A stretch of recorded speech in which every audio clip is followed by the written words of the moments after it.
आपके इस कामती शहर के हरदिल अजीज लीडर और हमारे पार्टी के नागपुर ग्रामीण के प्रेसिडेंट साहब साकिबुर रहमान साहब, हमारे शहर प्रेसिडेंट आरिफ भाई, नागपुर से आए हुए मेरे साथी जावेद अख्तर साहब और यहां मौजूद तमाम सामीन, आज का ये जलसा हालात हाजरा के उन्वान से रखा गया।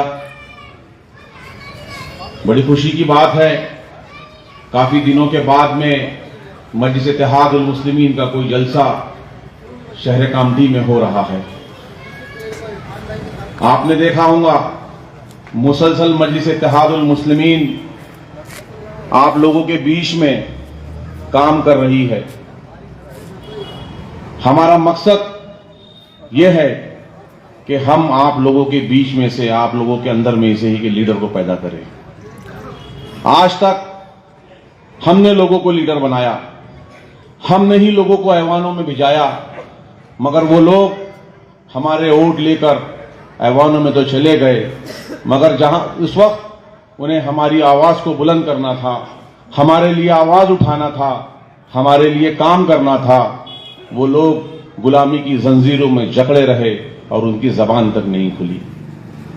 इसीलिए मजलिस इत्तेहाद उल मुस्लिमीन पूरे हिंदुस्तान में घूम घूम कर अपनी कयादत को खड़ा करने का काम कर रही है। इसी सिलसिले में महाराष्ट्र के अंदर में भी मजलिस इत्तेहाद उल मुस्लिमीन अलग अलग शहरों में, अलग अलग जगहों पर जाकर आप लोगों को लीडर बनाने की कोशिश कर रही है। आज डॉक्टर अब्दुल गफ्फार कादरी साहब पूरे महाराष्ट्र में घूम रहे हैं। उनका मकसद सिर्फ यही है कि हम में से लीडर पैदा हो और जिन लोगों को हमने लीडर बना के भेजा था उन्हें तख्त व ताज से उतार दिया जाए, क्योंकि उन्होंने हमारी कौम की, हमारे समाज की आवाज को वहां बुलंद नहीं किया। वक्त की जरूरत है, अपने आप को मुत्तहिद करना पड़ेगा, अपने आप को मजबूत करना पड़ेगा, और जहां पर हमारे बर्बादियों को और हमें लूटने के लिए कानून बनाए जाते हैं वहां की गद्दियों पे जाके अब हमें खुद बैठना होगा। लोग कहते हैं कि राजनीति जो है वो गडर है, गंदी चीज है, इसमें नहीं जाना चाहिए। मैं कहता हूं कि जब गडर खराब हो जाती है तो गडर के अंदर में उतर के ही गडर की गंदगी को साफ किया जाता है। इसीलिए मजलिस इत्तेहाद उल मुस्लिमीन चाह रही है कि आप लोग भी राजनीति के अंदर में आए और जो राजनीति में गंदगी फैली हुई है इस गंदगी को दूर करें। हमारा आप लोगों के बीच में आने का मकसद भी यही है और ये वक्त की जरूरत भी है। मजलिस इत्तेहाद उल मुस्लिमीन मुसलसल आप लोगों के बीच में काम कर रही है, चाहे कोरोना का मसला हो, हॉकर्स का मसला हो, ऑटो वालों का मसला हो, और आपके कामटी का सबसे बड़ा मसला जो कुरैशी समाज का मसला है, उसके लिए अगर किसी ने आवाज को बुलंद किया है तो वो यही मजलिस इत्तेहाद उल मुस्लिमीन थी, जिन्होंने जाकर सीओ से लेकर नगर परिषद के अंदर में उनके नाक में दम कर दिया था। यही मजलिस इत्तेहाद उल मुस्लिमीन है। जब हॉकर्सों को खड़े नहीं रहने दिया जा रहा था तो यही मजलिस इत्तेहाद उल मुस्लिमीन की टीम थी, यही साकिबुर रहमान थे जिन्होंने पूरे हॉकर्स को लाकर नगर परिषद में खड़ा कर दिया था और वहीं पर बाजार शुरू कर दिया था। उसका नतीजा क्या हुआ? उसका नतीजा यह हुआ कि उन हॉकर्सों को आज वहां पर पूरी आजादी के साथ में धंधा करने की इजाजत मिल गई। यही मजलिस इत्तेहाद उल मुस्लिमीन है जो हर साल आपके कामटी शहर के अंदर में मोतियाबिंद के ऑपरेशन के लिए कैंप लगाती है। हजारों लोगों की वहां पर आंखों की जांच होती है और कई सैकड़ों लोगों को फ्री के अंदर में मोतियाबिंद के आंखों का इलाज कराने का काम मजलिस इत्तेहाद उल मुस्लिमीन ने यहां किया है।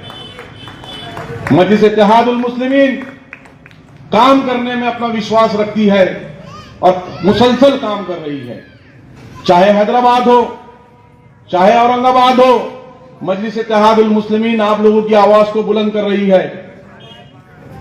हम चाहते हैं कि आप सब भी मिलकर मजलिस इत्तेहाद उल मुस्लिमीन को मजबूत कीजिए। कामती शहर एक ऐसा शहर है कि यहां पर मुसलमानों के बगैर और हमारे कॉर्पोरेटर के बगैर नगर अध्यक्ष नहीं बैठ सकता।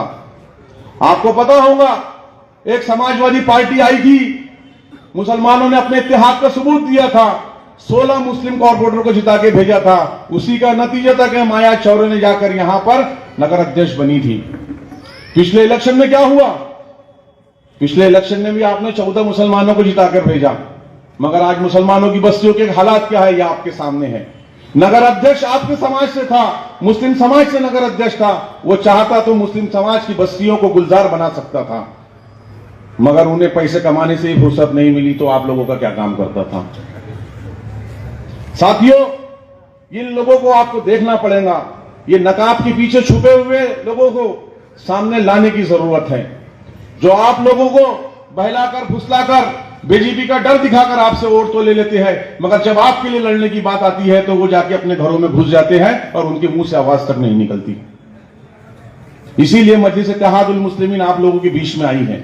हम आपकी आवाज बनने के लिए तैयार है, हम आपके लिए लड़ने के लिए तैयार है। हम चाहते यह है कि आप हमें मजबूत कीजिए। ये शहर ऐसा शहर है कि यहां से पूरे नागपुर की राजनीति को इसके ऊपर में यहां पर असर जाता है।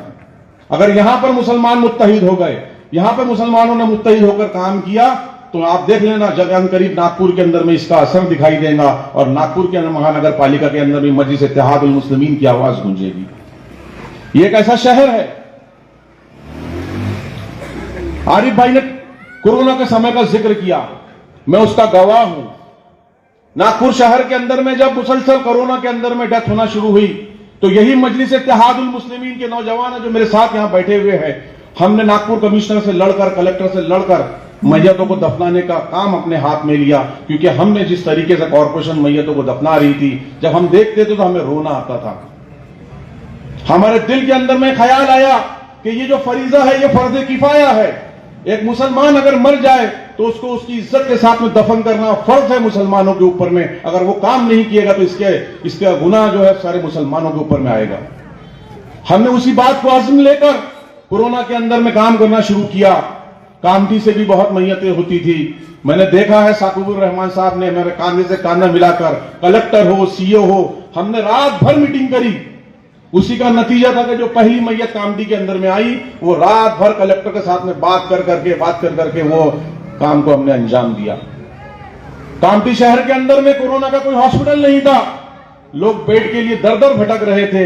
यही साकिबुर रहमान था जिसने जाकर कलेक्टर से बात करके आपके हॉस्पिटल को कोविड के लिए वहां पर कोविड के लिए बेड उपलब्ध करवाया।